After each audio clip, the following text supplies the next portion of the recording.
Bien, alors aujourd'hui, nous allons entrer dans le vif du sujet,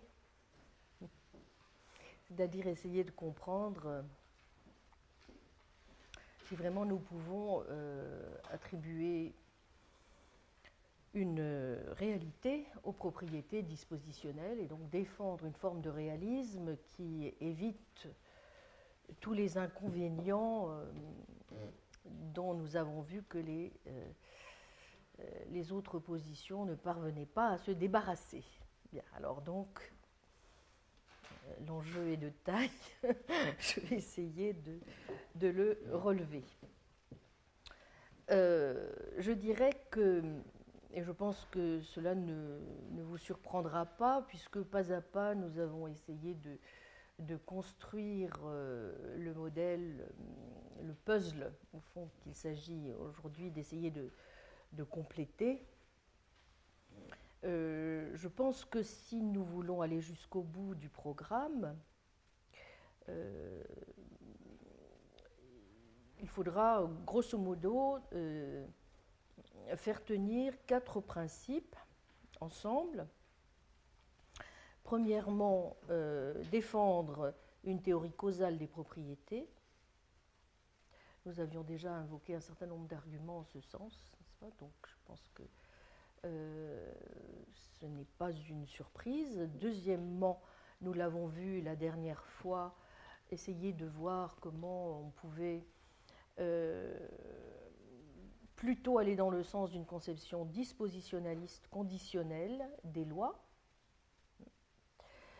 Et donc, et c'est plutôt ce point-là aujourd'hui sur lequel je vais m'attarder, voir comment on peut, peut-être que l'on doit, si l'on veut vraiment arriver au bout d'un réalisme dispositionnel digne de ce nom, on ne doit pas redouter de faire appel à ce qu'on pourrait appeler un certain quiditisme. Je dis un certain quiditisme que j'appellerais un aliquiditisme, même si c'est évidemment un petit peu... Oui, mais c'est quand même une distinction importante, je crois. Et puis peut-être que nous devrons aussi essayer de repenser la causalité elle-même et ne pas hésiter peut-être à faire appel à une certaine téléologie dans la manière de comprendre l'organisation des choses dans la nature. Bien. Enfin, et ça c'est ce à quoi je m'essaierai en quelque sorte la semaine prochaine, je vous l'avais promis, c'est-à-dire essayer de... parce que je suis convaincue que, évidemment, ce que nous avons abordé dans le cadre du séminaire n'est que très partiel, puisqu'il n'aura porté qu'au fond, d'une part, sur les propriétés rares, et d'autre part que sur les propriétés de la nature physique, n'est-ce pas? Mais il y a encore des pans entiers, évidemment, qu'il faut essayer de travailler, d'analyser et d'explorer pour voir si ce réalisme disposition tient la route. Parce que s'il tient la route, bien entendu, on doit pouvoir montrer dans d'autres domaines, par exemple, peut-être que aussi dans le domaine de la biologie, cela a un sens de parler dans ces termes. Si la métaphysique est correcte, elle doit pouvoir, n'est-ce pas, couvrir un certain nombre d'autres domaines. Hein. Bon. Et peut-être aussi dans le domaine des propriétés mentales ou des propriétés morales, est-ce qu'on peut donner sens à quelque chose de ce genre? Donc, la semaine prochaine, je vous l'avais dit, n'est-ce pas, j'essaierai de voir comment on peut donner sens à un réalisme des dispositions si on essaie de l'appliquer au domaine de l'éthique. Bien. Donc je voudrais aujourd'hui essayer donc de terminer les éléments, de compléter les éléments du puzzle.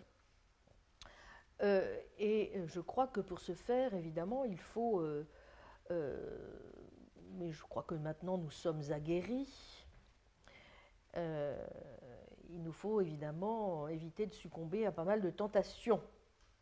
Bon.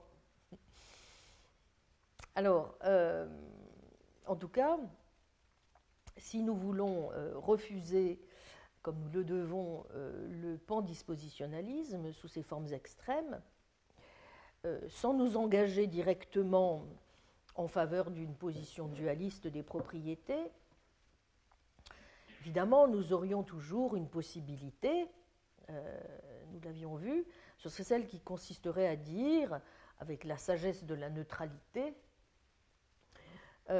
qu'en définitive, il est peu important de décider de la question de savoir si toutes les propriétés sont essentiellement dispositionnelles ou non.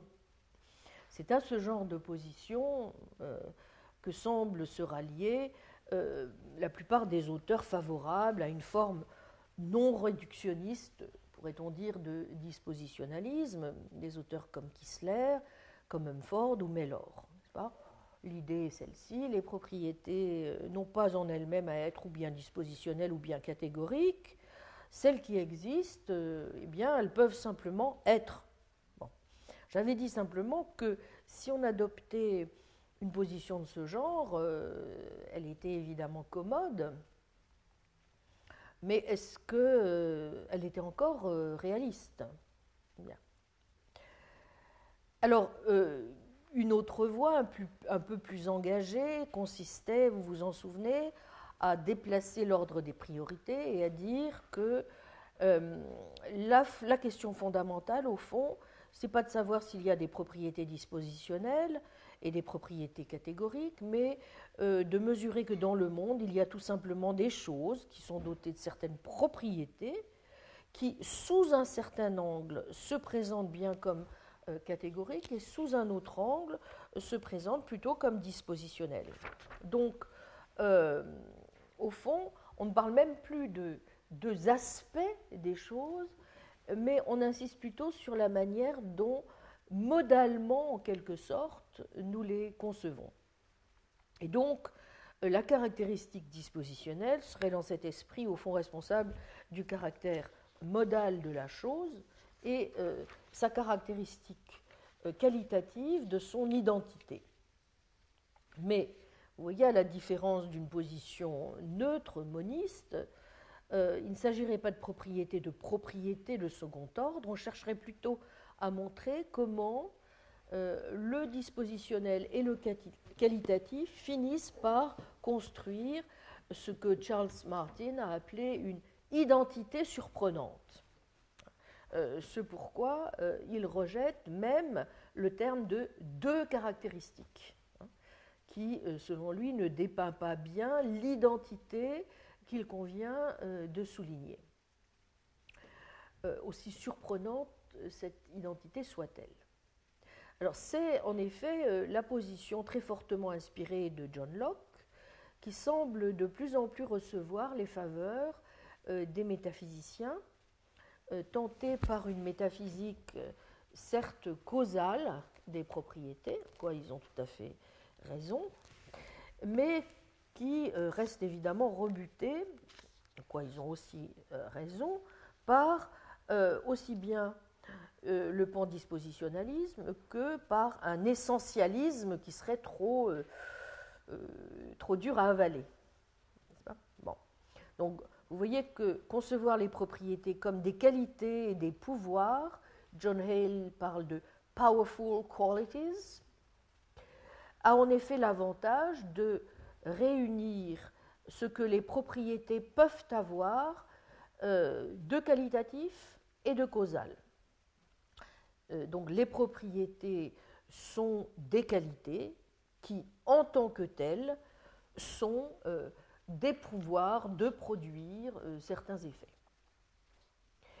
Cette position lockéenne, je l'avais dit, n'est pas non plus étrangère au demeurant, et il le reconnaît lui-même, à la position que soutient Sidney Shoemaker, position en vertu de laquelle les propriétés sont des pouvoirs causaux, des pouvoirs dont Locke dit qu'ils, je le cite, constituent une bonne partie de nos idées complexes de substance.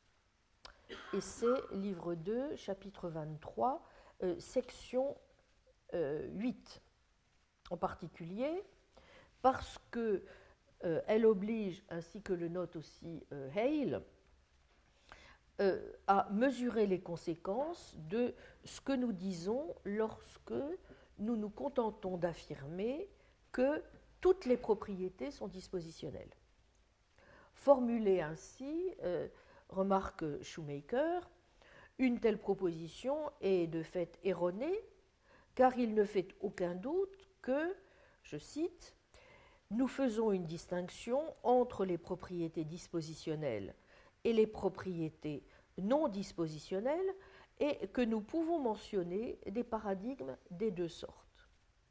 En outre, ce que quelque chose possède en fait de propriétés dispositionnelles ou de pouvoir dépend, cela semble assez clair, des propriétés non dispositionnelles qui sont les siennes, exactement comme pour Locke, les pouvoirs des choses dépendent de leur qualité première et de celle de leur partie. Fin de citation. Ce qui incite bien, y compris dans le cas de Shoemaker, vous voyez, à préférer finalement une position dualiste, faible, ou dite du double aspect au pandispositionnalisme. Toutefois, même si on accepte de dire avec Shoemaker, et comme je serais tenté de dire, nous l'impose notre réalisme scolastique, que la distinction entre catégorique et dispositionnel est bien une distinction entre des concepts et non entre des propriétés stricto sensu. Le réel est ce qui signifie quelque chose de réel.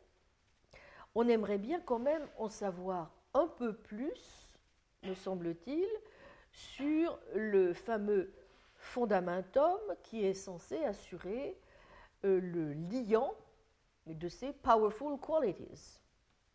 Alors, chez Locke, ou chez John Hale qui le suit de très près, on le comprend assez bien en raison du quiditisme qu'ils assument assez parfaitement, et on le comprend aussi en raison du rôle subtil que jouent les tierces qualités. Mais vous voyez, ce n'est peut-être pas quelque chose qui est aussi clair, facile à comprendre, dans une approche qui cherche, comme c'est le cas de la plupart des dispositionnalistes, à éviter précisément le quiditisme. Comment par ailleurs, et je comprends que Martin parle d'identité surprenante aussi, comment par ailleurs deux caractéristiques peuvent-elles être distinctes et cependant identiques ? Ou bien on a affaire à deux caractéristiques distinctes, et alors la théorie de l'identité se ramène bien à une version biaspectuelle de monisme neutre, ou bien le dispositionnel et le catégorique sont deux propriétés de second ordre séparées, la propriété de premier ordre restant neutre sur la distinction, ou bien elles ne sont pas distinctes de façon déterminée, mais alors la théorie devient incohérente et inintelligible, puisque l'on prétend simultanément qu'il y a deux aspects et qu'en même temps, il n'y en a pas. Bon. Alors, comme on a pu le dire, le modèle que suit Hale, qui défend la première position et cherche à faire comprendre cette identité en recourant par exemple au cube de Necker ou à la fameuse figure du canard lapin, c'est l'exemple que prend Charles Martin, ne permet pas vraiment de montrer quelle est exactement l'identité qui est ici à l'œuvre, car ce sont bien des aspects différents qui expliquent pourquoi ces figures satisfont, n'est-ce pas, certaines descriptions. Quant à la deuxième option, il est évident qu'on ne peut persuader quelqu'un de penser que la propriété est aussi bien une disposition qu'une qualité si on refuse de donner une description des fonctions sur la base desquelles la propriété doit être conçue comme ayant ses traits. C'est une remarque que fait Engelhardt dans l'ouvrage de Marmodoro, dans l'article qu'elle a indiqué dans donc Christina Engelhardt, page 52 de son texte. Je redonne le titre qui je trouve est un excellent chapitre, Categories and the Ontology of Powers, a Vindication of the Identity Theory of Properties, Christina Engelhardt. Donc, page 40, le texte commence, page 41. Alors, un problème de fondamentum, disais-je. Oui. Bon. Eh bien, s'il y a bien un problème de fondamentum, il ne reste guère plus d'autre choix au réaliste, je le crains, s'il est soucieux d'éviter tous ces écueils, que d'admettre le principe selon lequel la différence entre le dispositionnel et le catégorique est bien une différence entre des concepts, mais dont le fondamentum est réel. Il restera alors à déterminer en quoi consiste la realitas de ce fondamentum, et en particulier si elle repose, comme je l'ai encore laissé en suspens, et j'avais évoqué, vous vous souvenez peut-être la question, si elle repose sur des caractéristiques intrinsèques ou relationnelles réelles des propriétés. Dans un cas comme dans l'autre, le réaliste devra commencer par montrer comment son approche des dispositions assure la prise en compte des lois de la nature et si, d'autre part, cette approche permet ou non d'éviter complètement le quiditisme. Il me faut donc éclaircir ces deux points.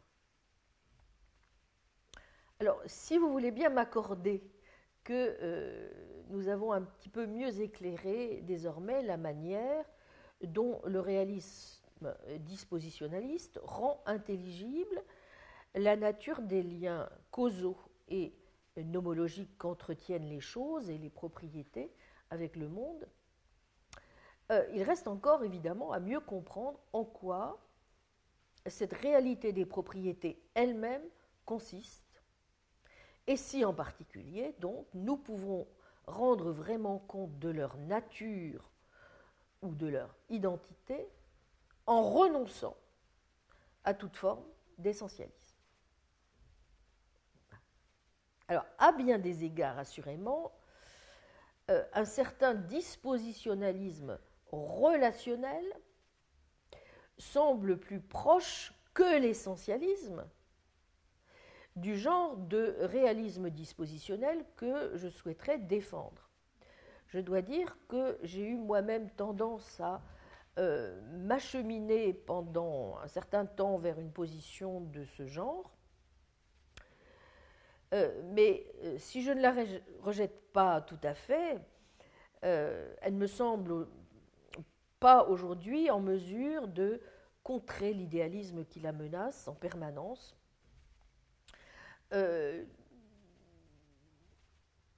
parce que je crois qu'elle n'est pas suffisamment à même d'éviter de dissoudre complètement les relata dans les relations.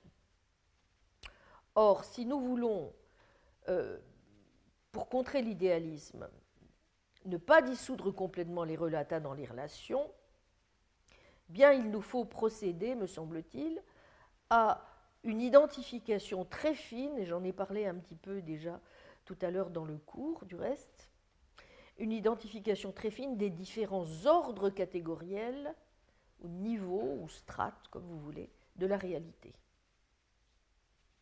Alors, le relationnisme est, il faut le reconnaître, une position qui avait été envisagée par Charles Peirce lorsqu'il avait voulu adapter, disait-il, les idées scotistes à la science moderne. Et c'est aussi une position qui a été reprise par le mathématicien et philosophe Randall Dipert, qui incidemment est aussi un grand connaisseur de Peirce, dans un bel article de 1997, dont je parlerai encore lorsque nous analyserons dans le cours les différentes options possibles du structuralisme ontique, causal ou mathématique. Bien.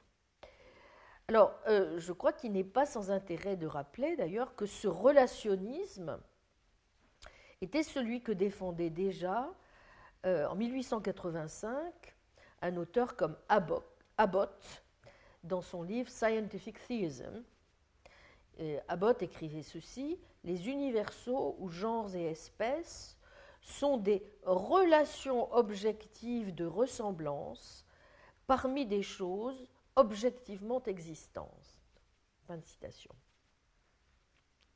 Alors, il est clair, par exemple, qu'il y a aujourd'hui certains auteurs qui croient possible de défendre un essentialisme substantialiste dur ou profond, pour reprendre les adjectifs qui sont ceux de Laurie Paul. Et parmi les essentialistes profonds, on peut ranger aussi Kit Fine ou Yablo, ou d'ailleurs Laurie Paul aussi. Pour ces auteurs, au fond, l'idée est que les propriétés essentielles non triviales d'un objet déterminent sa nature et font que l'objet a un caractère distinctif et unique et doit être, d'une certaine manière, pour tout simplement être.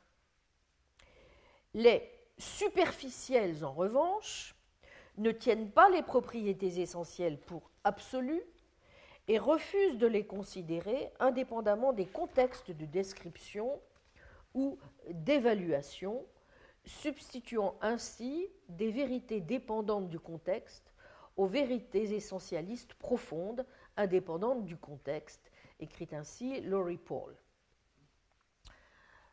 Alors, en tout état de cause, et en dépit des efforts constamment renouvelés pour faire revivre donc, cet essentialisme substantialiste, non pas superficiel, comme nous ont habitués les essentialistes modalistes contemporains, dont nous étions un petit peu moqués la semaine dernière. Mais cet essentialisme substantialiste profond à faire, il faut bien le dire, se retourner à un Karl Popper dans sa tombe, fût sous les formes les plus sophistiquées et les plus intelligentes que prend aujourd'hui ce qu'il convient d'appeler un nouvel aristotélisme. Je pense par exemple justement au livre de Oderberg de 2007, Real Essentialism, dans lequel vous avez vraiment une défense de cette nature, mais c'est aussi l'idée qui prévaut dans le recueil justement édité par Anna Marmodoro, qui est une aristotélicienne d'Oxford, qui essaie justement de revenir au fond le plus possible aux thèses aristotéliciennes en leur redonnant des habits neufs à la lumière justement des nouvelles formes que pourrait prendre l'essentialisme contemporain. Eh bien, on voit mal, je crois, en tout cas, comment un essentialisme, quel qu'en soit pour finir la nature, pourrait se développer comme s'il ne s'était rien passé, au fond, depuis Aristote, dans l'histoire de la logique et dans l'histoire des sciences. Sur le plan logique, d'une part, il faut quand même admettre qu'on a un peu de mal à concevoir comment, n'en déplaise à certains qui considèrent qu'il n'y a aucun rapport entre les questions, je dois le dire. Moi, je considère qu'il n'a pas Si la métaphysique ne suit pas la logique, il y a quelque part quelque chose qui ne va plus, n'est-ce pas? Bon. Donc, sur le plan logique, disais-je, on a du mal à concevoir comment il serait possible de s'en tenir à un maintien pur et simple du vieux cadre de la logique aristotélicienne traditionnelle, bref, de ne tenir aucun compte de ce que la logique contemporaine nous a appris. S'agissant notamment de l'importance des relations, s'agissant encore des limites rencontrées par une conception reposant encore sur le modèle sujet-prédicat. Sur le plan scientifique, d'autre part, poursuivre son chemin comme si la physique et la biologie ne nous avaient rien appris depuis Aristote sur les concepts de forme, d'espèces naturelles, de causalité, de champ ou d'enchevêtrement quantique, je crois que relèverait de l'exploit ou plus sûrement encore de l'escroquerie. La richesse des discussions dans tous ces domaines, y compris en chimie, atteste, malgré tout, que l'essentialisme n'a sûrement pas dit son dernier mot. Mais évidemment, ce n'est pas dire qu'on doive lui donner trop vite l'absolution.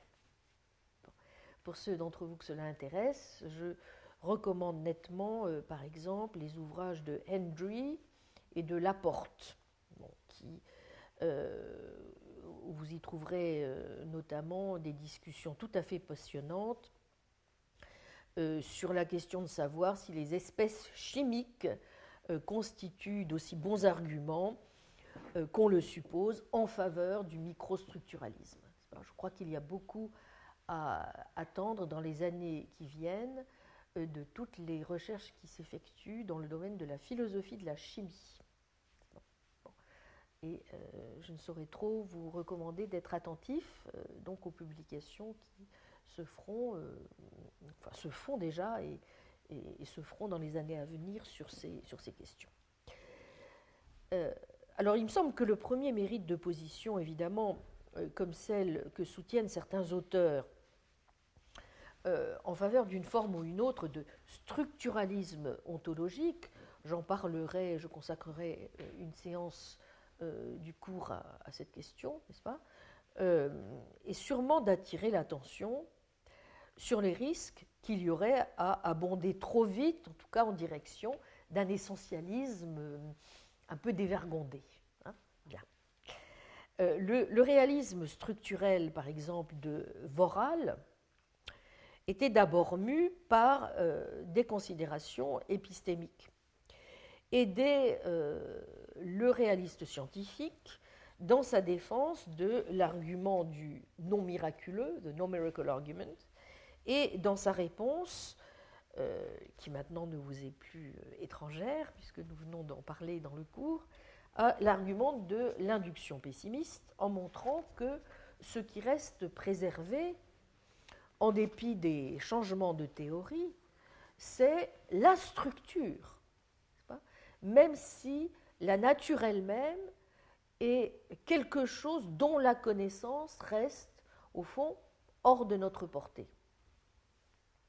À la différence de Voral, James Ladyman a proposé un réalisme qu'on dit structurel ontique ou métaphysique qui visait à montrer que la structure est ce qui est réel et que l'on n'a donc aucun besoin, vous voyez, de propriétés intrinsèques sous-jacentes à celle-ci.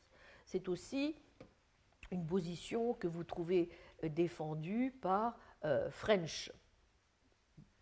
Les théories ne nous parlent pas, disent ces auteurs, des objets et des propriétés dont est fait le monde, mais directement de structures et de relations. Bon, ce qui revient à suggérer que nous n'avons aucun besoin d'objets, incidemment, dans notre métaphysique. Alors, face aux reproches suscités, et qui étaient liés notamment au caractère statique de telles structures et à leur incapacité à rendre compte de la causalité des propriétés, dont nous avons montré à quel point elles semblaient tout de même un aspect important dont il fallait essayer de rendre compte, plusieurs formes de structuralisme causal, plus ou moins modérés, ont vu le jour. Chez des auteurs notamment comme Hawthorne, John Hawthorne, chez French et Ladyman eux-mêmes, qui ont un petit peu donc revu leur structuralisme initial, ou plus encore chez Michael Esfeld. Et c'est vrai qu'à bien des égards, certaines de ces formes de structuralisme causal ont des points communs avec la position que je souhaite défendre, du moins par l'insistance qu'elles mettent sur le caractère foncièrement relationnel, n'est-ce pas, du modèle à suivre. Toutefois, je persiste à penser qu'il vaut mieux continuer à suivre, comme disait Quine, notre pente à parler d'objets, plutôt que celle qui nous inciterait à nous reposer sur des structures, et le structuralisme, y compris causal, eh bien, ne me semble pas suffisant. J'aurai l'occasion de dire un petit peu plus pourquoi lorsque je reviendrai sur les différents arguments structuralistes, n'est-ce pas, pour expliquer comment se fait le lien de toutes les choses dans le monde, bon, le ciment réel des choses. Bon, maintenant, il est juste aussi de dire que, vous voyez, il y a bien un deuxième mérite des structuralistes qui est de souligner que les propriétés structurelles sont peut-être bien fondamentalement relationnelles. Bon, et si tel est le cas, eh bien, cela s'accorde mieux, de fait, avec ce que et les mathématiques et la science tentent aussi à montrer. Mais je crois que, malgré tout, les tentatives structuralistes ne sont pas exemptes non plus de limitations. Juste quelques mots, puisque j'y reviendrai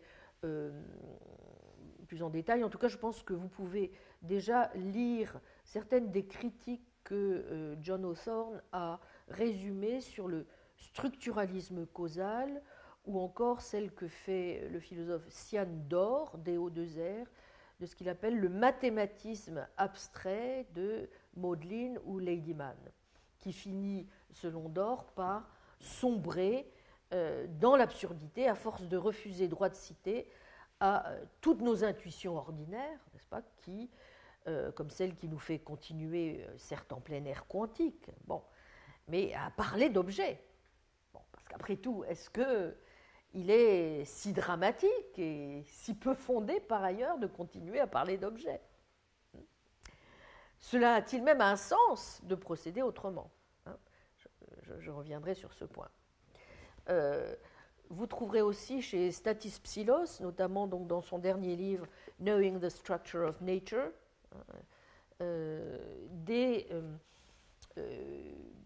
dans un esprit donc assez voisin, mais pour des raisons différentes, une approche qui s'oppose assez fortement à l'idée que la structure serait tout ce qu'il y a. N'est-ce pas? Bon. Alors, Psillos a ce jugement.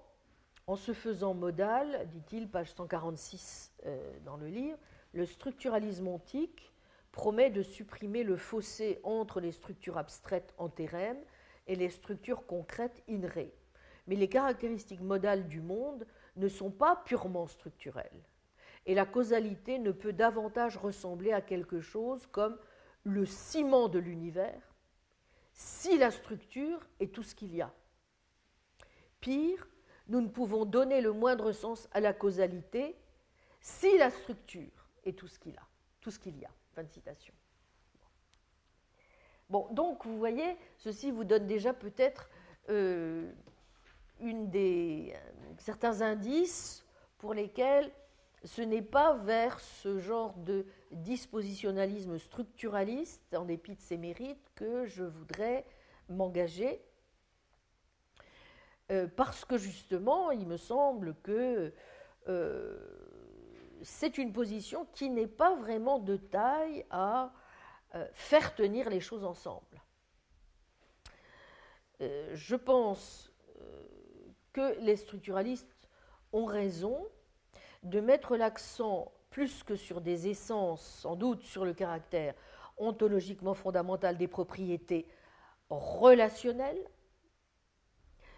mais je considère que le dispositionnalisme relationnel réaliste que je souhaite défendre est mieux à même de répondre aux autres exigences que j'ai posées. Alors, pourquoi, comment? Eh bien, c'est ce que je voudrais donc maintenant essayer de... ce dont j'aimerais essayer de vous convaincre. Bien.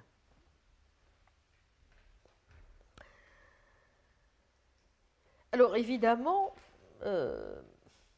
et ça, même s'ils sont nominalistes, et pas seulement s'ils sont réalistes, tous les métaphysiciens aujourd'hui semblent être d'accord sur un fait. Ce qui importe au premier chef, c'est d'abord de s'occuper des propriétés rares. Bon, donc là, j'ai suivi la leçon. Nous nous sommes occupés pour le moment uniquement des propriétés rares. Bon.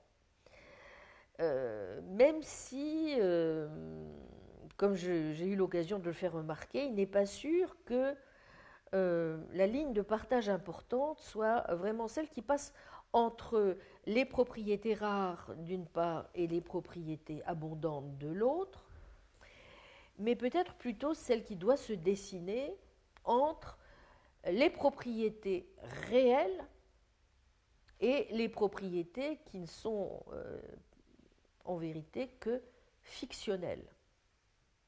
Bon. Je pense qu'il y a un engouement aujourd'hui aussi pour le fictionnalisme,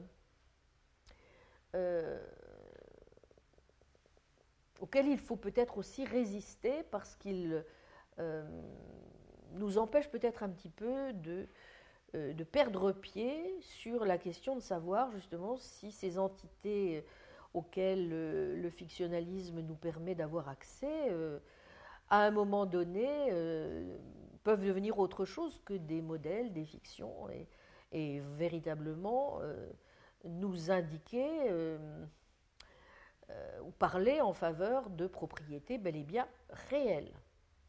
Bon. Or, si c'est bien un réalisme dispositionnel qu'il s'agit de défendre, eh bien,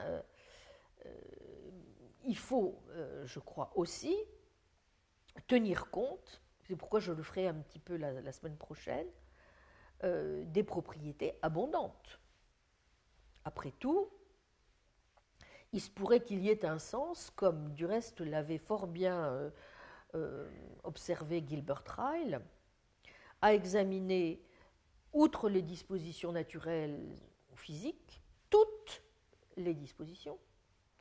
Et je crois que l'un de vous, lors d'une précédente séance, avait fait cette observation tout à fait juste.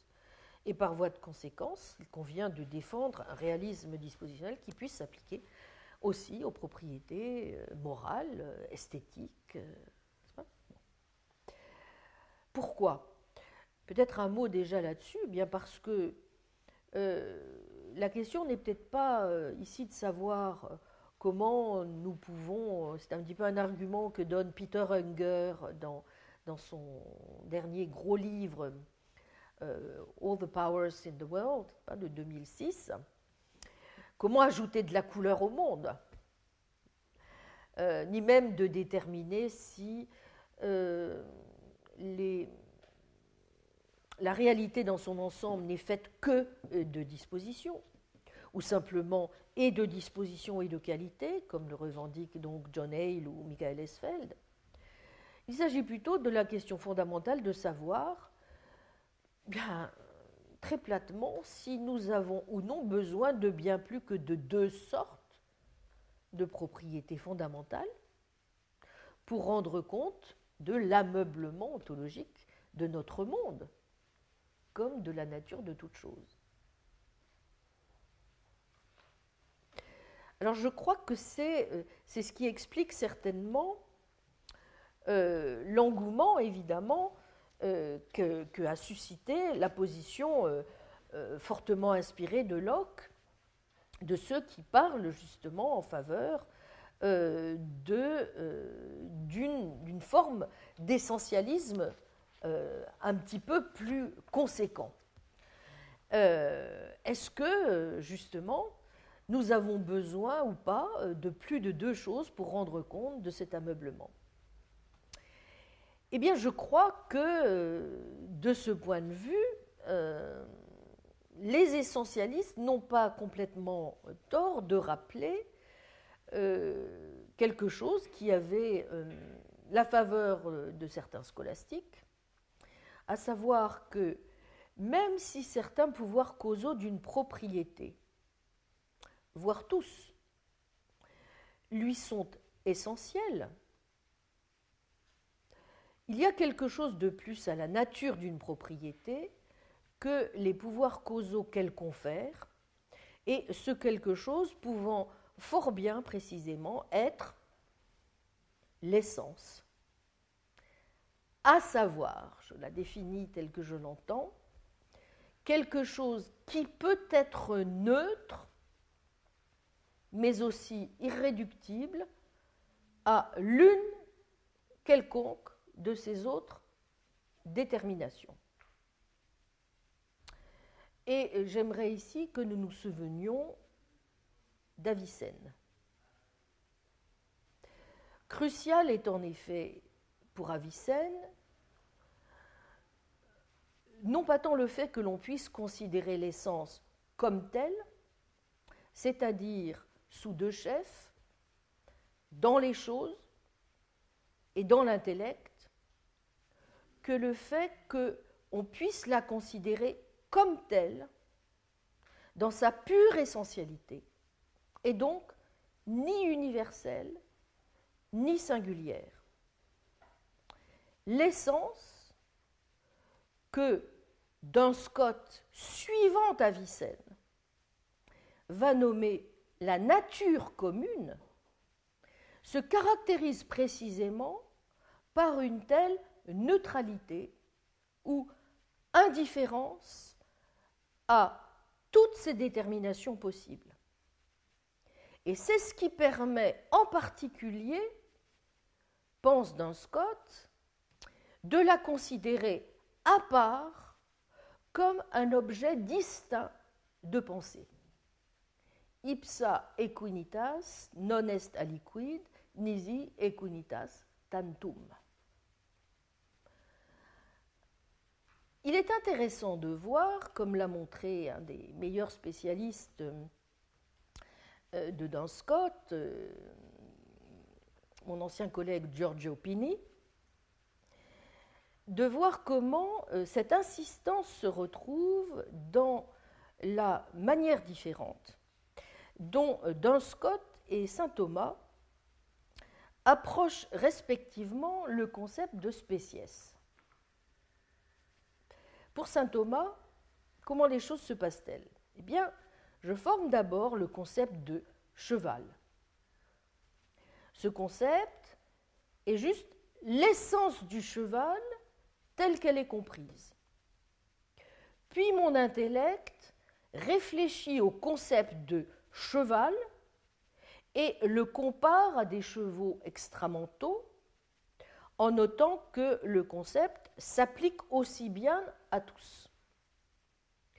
De cette manière, je forme le concept d'un objet mental qui s'applique aussi bien à une pluralité de choses extramentales, le concept de spéciès.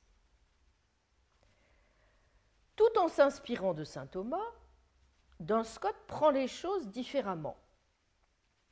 L'intellect, dit-il, est poussé à causer une seconde intention lorsqu'il considère une essence comme un universel.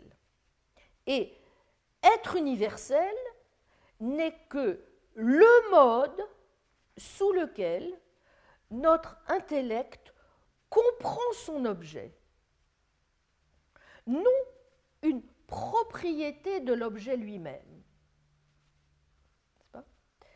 Ainsi, vous voyez, Duns Scott et Thomas s'accordent entre eux et contre, justement, ceux qui soutiennent que les intentions secondes représentent des propriétés réelles de choses extramentales. Mais Duns Scott va au-delà de Thomas en disant qu'une intention seconde est une relation rationnelle telle qu'elle est comprise. Revenons à l'intention seconde de Spéciès.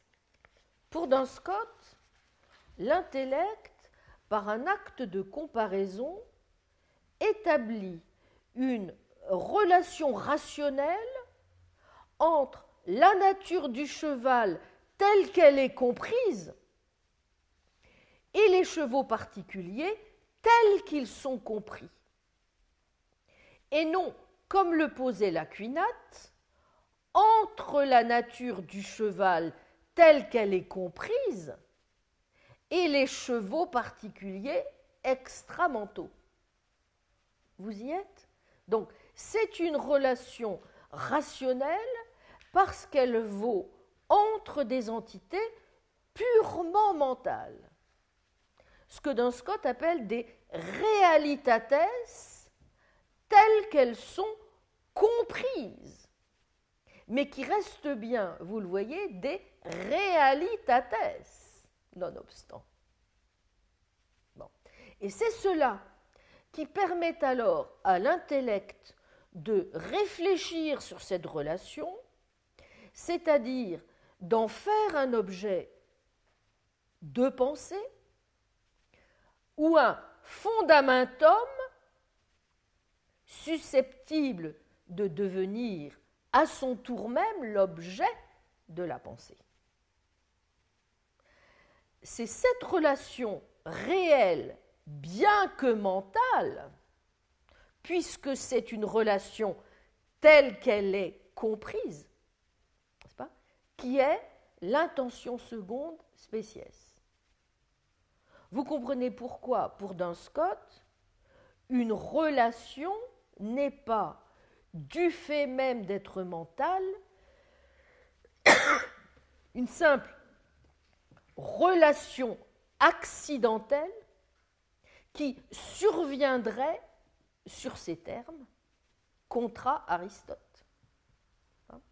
Elle est bel et bien réelle, mais sa réalité consiste dans le fait qu'elle est au fondement même de ce qui garantit le rapport correct de l'esprit aux choses. Ça va ? Bon. C'est fondamental de comprendre ceci, c'est là la clé, n'est-ce pas, de l'analyse du fondamentum scotiste et du type de relationnisme, évidemment, qu'il essaie de défendre, qui me paraît extrêmement, pour ma part, intéressant.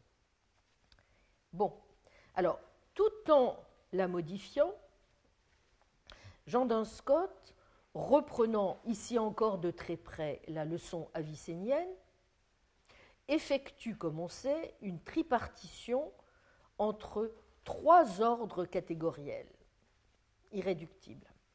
Ce qu'il appelle l'universel métaphysique, l'universel logique et l'universel physique.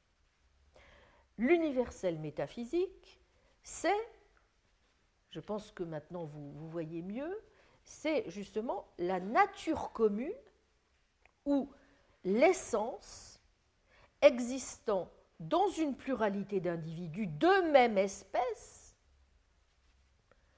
non pas donc sous la forme d'une existence actuelle dans des objets physiques concrets, mais tels quels, indépendamment de toute concrétisation, dans son état d'indétermination ou d'indifférenciation positive. La nature commune n'est donc ni un singulier doté d'une unité numérique, ni un universel qui n'aurait d'autre unité que celle de la prédicabilité logique, mais, comme l'a fort bien dit Gilson, un entre-deux, ne se confondant avec aucun des deux et ne s'y réduisant pas davantage. Pourquoi ? Bien parce que l'universel physique, en effet, selon Duns Scott, est le résultat de ce qu'il appelle la contraction de la nature commune dans son état originel d'indétermination sur le mode de l'individualité par addition du principe d'individuation qu'est l'exeitas à la nature commune. Quant à l'universel logique, il confère à l'universel métaphysique son unité logique ou intellectuelle, sans pour cela lui conférer sa communauté réelle ou métaphysique. Bien, vous voyez, il y a une idée forte que reprendra Peirce et que je fais aussi mienne. Un réaliste conséquent, je crois, est quelqu'un qui doit admettre certaines réalités ou formalités, puisque le terme de realitas ou de formalitas est n'est-ce pas, interchangeable chez Duns Scott, donc certaines réalités ou formalités métaphysiques qui ne se réduisent ni à des supposites physiques, ni à des noms conventionnels, puisque leur unité réelle, si elle est bien découverte par l'intellect, n'est pas produite par lui. N'est-ce pas ? Mais ces réalités ou formalités métaphysiques ne peuvent être entendues, vous le voyez, comme ce que l'on a coutume d'appeler aujourd'hui une exéité primitive. Vous trouvez parfois dans les articles en anglais le terme de primitive thisness. Bon. Précisément parce qu'elles sont, si l'on peut dire, n'est-ce pas, en attente de détermination logique et physique. Il s'agit moins ici d'insister sur la nécessité de penser l'essence indépendamment des propriétés qui lui appartiennent en propre, bref, en distinguant l'essence de ce qui fait d'elle une substance particulière,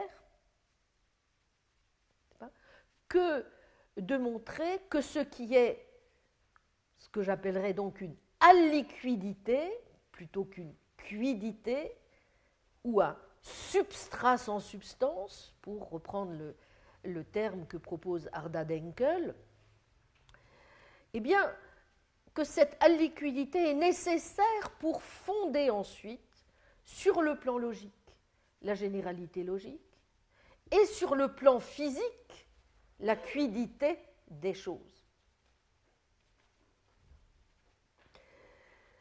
Et je crois que sur ce point, la position que j'essaie de défendre n'est pas si éloignée en fait au structuralisme près qu'il juge pour sa part, et à tort selon moi nécessaire d'adopter, de celle vers laquelle Michael Esfeld a eu tendance à se diriger récemment. Voici ce qu'il écrit par exemple en 2004 dans ce texte qui s'appelle Quantum Entanglement and a Metaphysics of Relation, l'intrication quantique et une métaphysique des relations, paru dans Studies in the History and Philosophy of Modern Physics. Voici ce qu'il écrit. Par chose, j'entends tout ce qui est sujet de prédication de propriété, y compris les propriétés relationnelles, relations, sans être elles-mêmes prédiquées comme une propriété.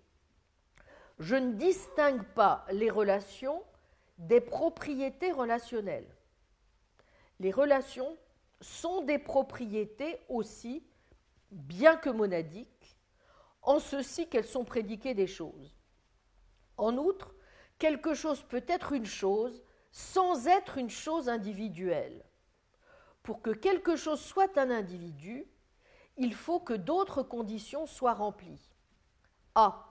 Être distinguable de toutes les autres choses au moyen de la prédication de telles ou telles propriétés qualitatives, ou B. En ayant une excéité primitive, primitive thisness. Une métaphysique des relations peut assurer que les choses peuvent avoir des propriétés non qualitatives en plus des propriétés relationnelles, telles que la propriété d'être cette chose, c'est-à-dire une primitive thisness. Mais cette position, donc qu'il rejoint, n'a pas à admettre une primitive thisness. Admettre que les relations exigent des choses qui se trouvent dans les relations n'implique pas d'admettre que les choses ont une excéité primitive. Cela signifie simplement que l'on tient compte du fait que des propriétés, y compris des relations, sont prédiquées de quelque chose. Cela n'implique pas qu'il y ait plus dans les choses reliées que le fait d'être en relation. Si l'on ne s'engage pas en faveur de l'excéité primitive, on peut dire qu'une chose est un faisceau, bundle de propriétés ou de tropes. Il n'y a rien de plus ou de moins problématique dans le fait de comprendre comment une chose peut être un faisceau de propriétés relationnelles que dans le fait de comprendre comment une chose est un faisceau de propriétés ou de tropes intrinsèques. Fin de citation. Vous voyez, si on suit Hesfeld, cela reviendrait à dire qu'on peut soutenir une métaphysique des relations qui pourrait s'accorder aussi bien avec une conception des propriétés comme faisceau ou comme excéité primitive, mais malheureusement, il me semble que si on le suit dans cette direction, le problème majeur, dans un cas comme dans l'autre, et c'est pourquoi je crois que son approche n'est pas, en dépit de ce qu'elle a d'attirant, totalement satisfaisante, le problème reste de comprendre, n'est-ce pas, pour cette métaphysique des relations, comment s'unissent dans le dit faisceau ou sur la base de l'excéité primitive les différentes propriétés. Comment vous reliez tout cela, n'est-ce pas ? Bon, je ne trouve pas qu'il y ait dans la suggestion qui est la sienne de quoi véritablement donner le lien suffisamment solide pour que nous puissions régler la question. En tout cas, il me semble que des enseignements avicéniens, scotistes et peirsiens, je crois que nous pouvons retenir qu'il nous faut constamment veiller à distinguer, ce qu'on ne fait pas toujours, entre généralité logique et communauté réelle. Être réaliste, ce n'est pas hypostasier des essences platoniciennes. Mais, c'est bien reconnaître l'irréductibilité d'une nature qui n'est en soi ni universelle, ni singulière, bien qu'elle soit universelle dans l'esprit et singulière dans les choses extérieures à l'esprit. Et je vous lis ici un texte de Peirce qui me paraît aller tout à fait dans ce sens. Voici ce qu'il écrit. « S'il n'y avait rien dans les différents hommes ou dans les différents chevaux qui ne soit singulier en soi, il n'y aurait aucune unité réelle si ce n'est l'unité numérique des singuliers, ce qui entraînerait des conséquences aussi absurdes que celles qui consisteraient à dire que la seule différence réelle est une différence numérique et qu'il n'y a aucune ressemblance réelle parmi les choses. À la question donc de savoir si l'universel est dans les choses, il faut répondre: la nature qui dans l'esprit est universelle et n'est pas en elle-même singulière existe dans les choses. C'est exactement la même nature qui dans l'esprit est universelle et qui est in re singulière. Car si tel n'était pas le cas, en connaissant quoi que ce soit d'un universel, nous ne connaîtrions rien des choses. Nous ne connaîtrions que nos propres pensées. Et notre opinion ne serait pas modifiée du vrai au faux par un changement dans les choses. Cette nature n'est actuellement indéterminée que dans la mesure où elle est dans l'esprit. Mais dire qu'un objet est dans l'esprit n'est qu'une manière métaphorique de dire que la relation de cet objet avec l'intellect est celle du connu au connaissant. Telle est donc la vérité, cette nature réelle qui existe in re, en dehors de toute action de l'intellect, bien qu'étant en elle-même en dehors de ces relations singulières, est néanmoins universelle actuellement telle qu'elle existe par rapport à l'esprit. Mais cet universel ne diffère du singulier que par la manière dont il est conçu, formalitaire, et non pas par l'existence réalitaire. Alors, je vous avais dit les fois passées que le quiddittisme était une position qui ne semblait guère aujourd'hui recueillir, remporter les suffrages. Mais je me demande aussi, voyez-vous, si ce n'est pas souvent sur la base d'un complet malentendu sur ce que signifiait pour la plupart des scolastiques quiddité et exéité. Ce qui incidemment peut-être d'ailleurs se rattacher aussi au fait linguistique que notait déjà Sénèque dans Ad Lucilium, que le terme latin essentia et la traduction du grec ousia, terme qui identifie et la chose, son essai, le réel lui-même, et ce qui fait d'une chose ce qu'elle est.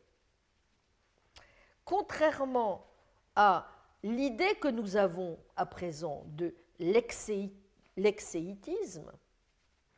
l'exéitas fut introduite par Duns Scott précisément pour différencier formellement le singulier de l'universel, ou dans la terminologie scottiste, comme nous venons de le voir, de la nature commune. Bien, je crois qu'il y a ici encore une leçon importante que nous pouvons retenir.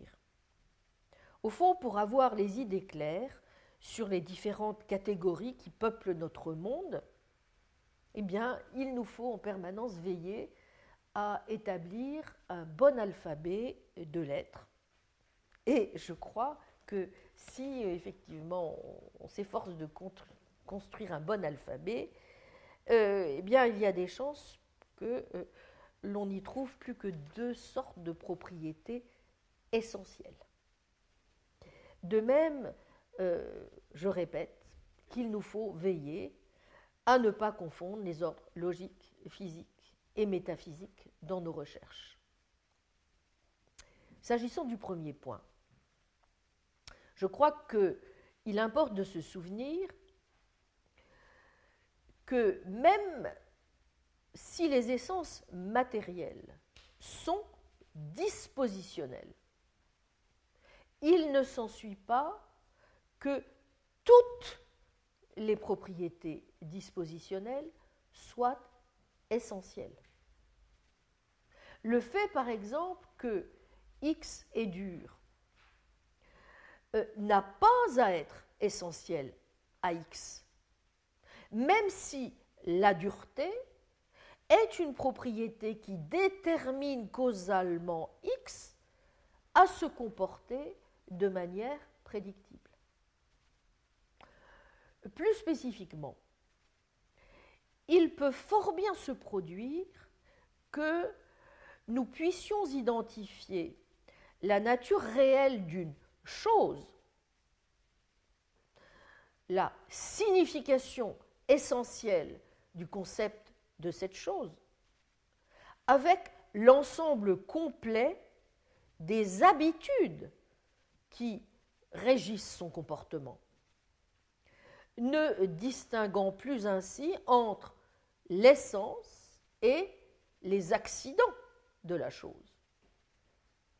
Ensuite, de manière à avoir un monde essentialiste pleinement réalisé, et pas une simple mosaïque d'essences, quiddité statique, pures espèces naturelles, faisceaux d'habitudes, fixés par quelques colles mystérieuses, eh bien, on pourrait peut-être essayer de reprendre le modèle scotiste pour mieux rendre compte, alors, de la liaison réelle entre les différentes essences.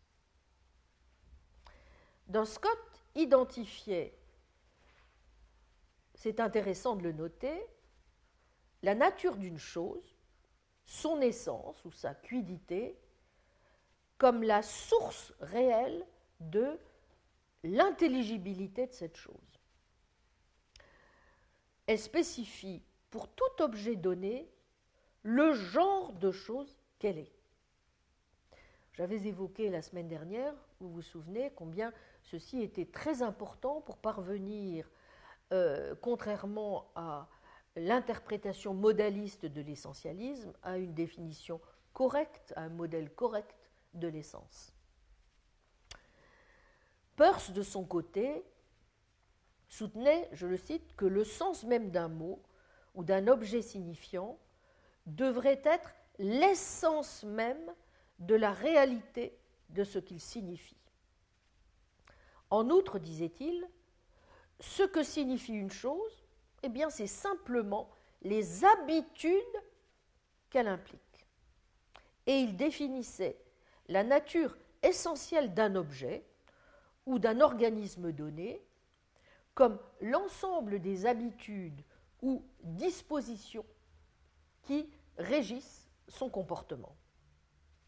Ainsi, disait-il, une habitude ou une disposition est, je le cite, toute spécialisation, originelle ou acquise, de la nature d'un homme ou d'un animal ou d'une vigne ou d'une substance chimique cristallisable ou quoi que ce soit d'autre, telle qu'elle se comportera ou tendra toujours à se comporter d'une manière que l'on puisse décrire en termes généraux, en toute occasion, ou selon une proportion considérable d'occasions qui puissent se présenter et qui puissent se décrire sous la forme d'un caractère général.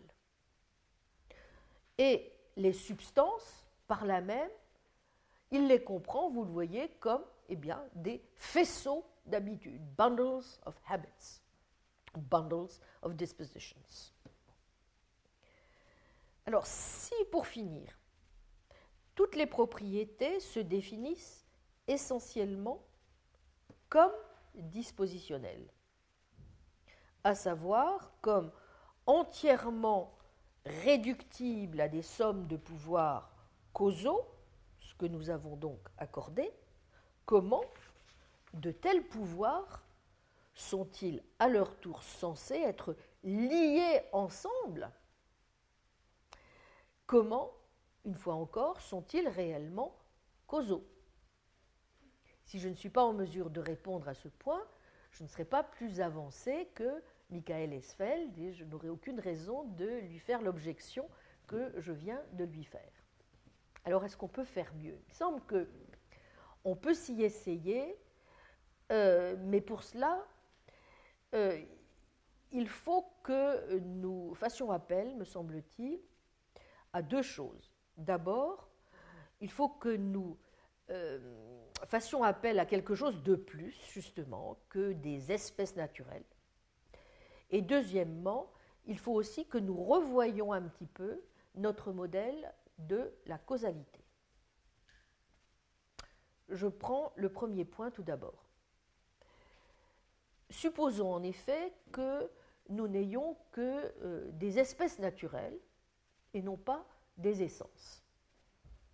Eh bien, il devient très difficile de comprendre la source réelle d'intelligibilité d'une chose.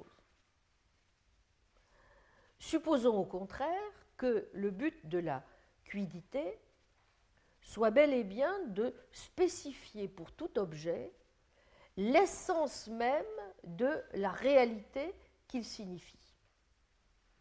Alors, ce n'est plus la conception statique de l'essence telle que la définissait encore Duns Scott qui est éclairante, ni même son comportement, mais bien en effet, je crois, comme le proposait Peirce, son habitude de comportement. Autrement dit, vous voyez, une disposition générale à se comporter dans certains types de circonstances. Alors, Duns Scott, assurément, distinguait bien entre l'essence et les activités d'une chose. Mais son problème était qu'il faisait partie des logiciens du Moyen-Âge, qui étaient certes capables de traiter des propositions comprenant des prédicats monadiques tels que X est dur, mais en revanche, il était beaucoup plus difficile pour ces logiciens de traiter des propositions contenant précisément des prédicats relationnels du type X est amoureux de Y ou X donne Y à Z. Comme le développera notamment Peirce à la fin du XIXe siècle,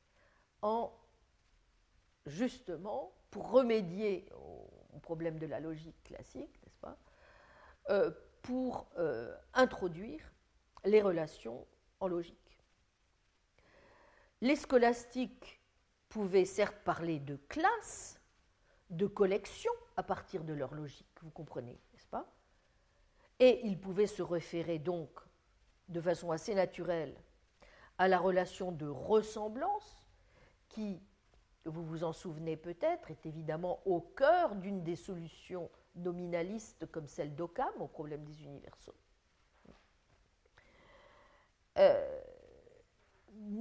Donc la participation à une même nature, n'est-ce pas, existant entre les membres d'une même classe. Mais on voit bien tout de suite que ce type d'analyse logique ne va pas assez loin. Ce que montre justement la logique des relations, c'est qu'on doit pouvoir analyser d'autres types de relations que celles de ressemblance d'un certain objet à d'autres membres d'une classe. Il est notamment plus important de découvrir de quelle manière les lois gouvernent les interactions entre les objets au sein d'un processus signifiant. Eh bien, c'est justement ce qui est, vous voyez, au cœur de l'analyse peircienne des relations, qui impose, pour dire par exemple que X est dur, non seulement de lui attribuer une qualité, mais d'affirmer que d'une certaine manière qu'il est possible de spécifier, X tendra à se comporter dans certaines conditions également spécifiables. Et c'est justement ce que veut dire Peirce lorsqu'il définit le concept de dureté comme une propriété dispositionnelle soumise à une loi qui régit le comportement des objets au sein desquels se trouve cette propriété. Ce que dans son jargon, il appelle une troisième catégorie, ou thirdness, pour la distinguer de la pure priméité, firstness, ou encore possibilité qualitative de l'objet, et de la secondness, secondéité, pure réaction événementielle actualisée. Vous voyez, ce sont les trois catégories qui constituent son ameublement ontologique. Bien. Dans un univers qui ne manifesterait que de la priméité et de la secondéité, autrement dit, vous avez bien compris, n'est-ce pas, qui n'aurait que des possibilités qualitatives ou des réactions événementielles, vous voyez, et qui serait donc privé d'intelligibilité et de généralité, on pourrait parler de prédicats monadiques non relationnels. Mais en vérité, même lorsque l'on est confronté à rien de plus qu'un objet individuel, s'inscrivant dans la durée, eh bien, on est obligé de le penser dans une forme de continuité réelle, et les propriétés qui lui sont inhérentes sont elles-mêmes générales. C'est pourquoi la relation entre une chose et ses propriétés ne peut se définir que par une habitude réelle, un would-be, opérant au sein d'un monde réel d'objets et d'événements. Vous voyez dès lors que ce qui importe, ce n'est donc plus tant de spécifier la généralité d'une collection d'objets qui auraient telle ou telle qualité en commun, ce que fait encore Duns Scott, que d'analyser le nombre infini de possibilités réelles, c'est-à-dire les relations réelles et continues qui existent entre deux membres, quels qu'ils soient, d'une classe, entre un objet et ses actualisations successives dans le temps, entre les fragments interactifs d'un système. X donne Y à Z est général, non seulement parce que le prédicat relationnel donne A peut s'appliquer à de multiples ensembles de triades ordonnées, bien entendu, selon la manière dont vous remplissez les blancs, n'est-ce pas, les trois blancs dans la relation, mais surtout parce qu'il peut s'appliquer aux membres de n'importe quelle triade. L'intérêt, par exemple, pour la classe de donateurs, de dons et de récepteurs fait place à celui pour le système qui les renferme et pour les lois ou les habitudes qui régissent leurs interactions. Mais dans tous les types de relations, y compris celles de ressemblance, il y a ainsi une continuité réelle entre les réalia qui doit pouvoir s'appliquer au nombre infini de possibilités actualisées et non actualisées qui constituent le continuum. À dire vrai, on trouve une idée, me semble-t-il, un peu de cette nature dans certaines formes de holisme relationnel, comme celui que suggère Paul Taylor pour interpréter certains résultats de la mécanique quantique sans éliminer tout recours à quelque chose comme un objet, ou dit-il, un système individuel. Je le cite, c'est ce qu'il dit, par holisme relationnel, j'entendrai la thèse selon laquelle des objets que, du moins dans certaines circonstances, nous pouvons identifier comme des individus séparés, ont des relations inhérentes, c'est-à-dire des relations qui ne surviennent pas sur les propriétés non relationnelles distinctes d'individus distincts. Il suffit pour qu'un objet soit un individu distinct qu'il ait une propriété non relationnelle. Et il est parfaitement consistant de supposer que deux individus distincts, dotés chacun d'une propriété non relationnelle, puissent se trouver dans une relation inhérente l'un avec l'autre. Qu'est-ce que ça veut dire? Ça veut dire, en d'autres termes, qu'il n'est pas nécessaire que les systèmes quantiques aient des propriétés intrinsèques en plus des corrélations dans lesquelles ils se trouvent.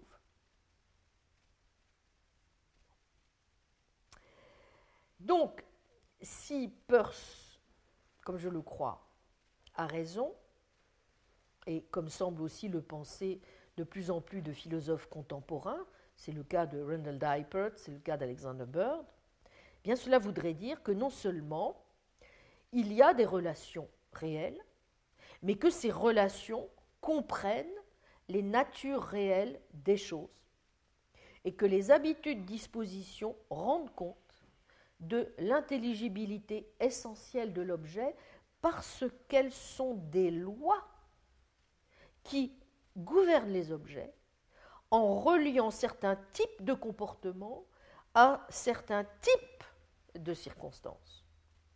Une telle habitude n'est donc pas simplement essentielle à la chose, elle doit plutôt être de l'essence de la chose, être prédiquée de la chose, comme on disait jadis, per se primo modo. D'où une conséquence importante, et j'en arrive donc au deuxième point que je voulais éclaircir s'agissant de la causalité. Il me semble que si nous avons raison de poursuivre sur cette voie le modèle, alors le genre de causalité dont nous aurons besoin pour expliquer comment s'exerce le pouvoir causal dans son ensemble n'est peut-être pas celui qui est donné par le modèle de la cause efficiente. Non seulement il nous faut concevoir la chose dans les termes d'une cause finale spécifiant les schémas de comportement généraux que tendra à manifester un objet ou un organisme donné, mais il se peut que nous devions considérer la liaison elle-même. Et c'est ce qu'avait suggéré Peirce, c'est que suggère, je crois que je vous en avais déjà dit un mot, Brian Ellis par exemple, que nous devions considérer la liaison dans les termes d'une cause finale ou intentionnelle. S'agissant de Peirce, Duns Scott, rappelle-t-il, identifiait, je l'ai dit, la nature d'une chose, son essence ou quiddité, comme la source réelle de l'intelligibilité de cette chose. Et pourquoi donc ne pas reprendre cette idée? Quant à Ellis, considérer la liaison elle-même dans les termes d'une cause finale ou intentionnelle peut se rattacher à ce qu'il appelle sa thèse compatibiliste, c'est-à-dire la thèse selon laquelle, je le cite, une propriété peut avoir un pouvoir causal sans être un pouvoir causal, ou être ultimement réductible à des pouvoirs causaux. Car même les pouvoirs causaux les plus fondamentaux dans la nature ont des dimensions. Car les dimensions des pouvoirs causaux ne sont pas des propriétés que pourraient avoir les choses indépendamment des pouvoirs. Elles n'existeraient tout bonnement pas si les pouvoirs n'existaient pas. Néanmoins, la plupart des pouvoirs qui existent dans le monde n'existeraient pas sans elles. Nous ne vivons pas dans un monde sans dimension et, je souligne, la manière dont les choses agissent et interagissent entre elles dépend de la manière dont elles se distribuent et s'orientent et de ce que toutes ont en fait de pouvoir, capacité et propension. Eh bien, c'est d'ailleurs une suggestion qu'ont fait tout récemment des philosophes qu'on ne peut pas juger a priori particulièrement mystiques, comme John Hawthorne et Daniel Nolan. Eh bien, peut-être qu'à condition de le réinterpréter dans le cadre d'un aristotélisme renouvelé et toiletté, eh bien, le choix de la téléologie est peut-être, du moins sur le plan de l'heuristique de l'explication causale. Je vous renvoie à l'article de Hawthorne qui s'appelle « What would teleological causation be ?» article 206, qui est repris comme le chapitre 15 de son ouvrage qui reprend toute une série de ses papiers importants. Eh bien, peut-être que nous avons là une piste qui mérite d'être explorée. Et je crois qu'une fois encore, il n'est pas inutile de revenir aux enseignements de Duns Scott, puisque c'est quand même à lui qu'on doit la possibilité de la métaphysique comme science et l'importance aussi de la métaphysique comme métaphysique de la possibilité. Et c'est bien parce que si la métaphysique peut se rendre autonome par rapport aux autres sciences, c'est parce qu'elle a un objet propre, un ens commune, qui est justement pris dans cette indétermination totale, qui n'est ni réductible à la quiddité de la chose sensible, ni à la pure et simple prédicabilité logique. Et c'est bien parce que, au-delà de l'opposition de l'être et du possible, ce dont il faut s'assurer, c'est du réel possible, c'est-à-dire de la réalité même de l'être possible des choses qui existent, que nous avons les moyens, au fond, de couvrir, en un sens, à la fois le domaine de l'existant contingent, mais aussi celui du nécessaire ou de la quiddité métaphysique, comme il est dit au paragraphe 26 du traité du premier principe. Et donc, peut-être que, ici encore,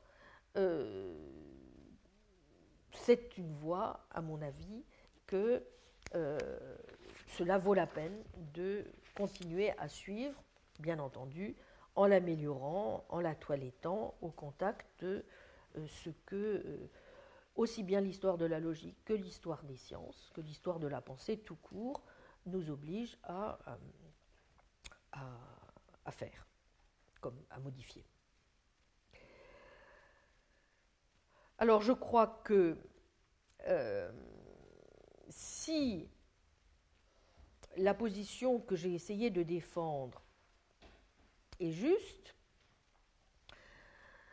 eh bien, alors, on doit pouvoir dire que les dispositions sont des composants réels et irréductibles de la réalité, et que nous pouvons aller jusqu'à dire que la réalité, dans son entier, est essentiellement dispositionnelle et régie par la loi. Les dispositions seraient donc des possibilia réels, métaphysiquement nécessaires, découverts a posteriori, qui trouvent leur intelligibilité dans les lois de la nature et réciproquement grâce au ciment des choses. En termes contemporains, cela voudrait dire aussi évidemment que ni la science ni la logique ne peuvent avoir le seul et encore moins le dernier mot sur les questions métaphysiques. Mais de même, toutes les trois, logique, physique et métaphysique, doivent se conduire ensemble. Et donc, je pense que, vous voyez, cela donne des axes intéressants, je crois, au programme métaphysique d'une analyse correcte des dispositions, puisque cela veut dire qu'aucune recherche, au fond, satisfaisante sur un sujet de cette nature ne pourra faire l'économie bien entendu, d'une analyse conceptuelle a priori, mais ne pourra davantage faire l'économie d'une analyse a posteriori, sans que cela veuille dire pour autant, n'est-ce pas, qu'il faille supposer que l'analyse devienne à un moment ou à un autre réductible à un travail parfaitement, au travail d'une métaphysique qu'on pourrait dire parfaitement naturalisée. Non, je crois qu'il faut que le travail se fasse de telle manière que, justement, si nous voulons éclairer des phénomènes de cette nature, la logique, les sciences de la nature et la métaphysique, eh bien, doivent travailler côte à côte et avancer d'un même pas. Voilà. Et je pense que c'est sûrement à cela qu'il faut que le philosophe doit, me semble-t-il, considérer comme étant de son devoir de s'atteler. Bon, voilà, je vous remercie. Je resterai là aujourd'hui pour ça. Et donc, je laisse donc évidemment un certain temps pour les questions, dont je suppose que vous en avez un certain nombre d'objections à formuler.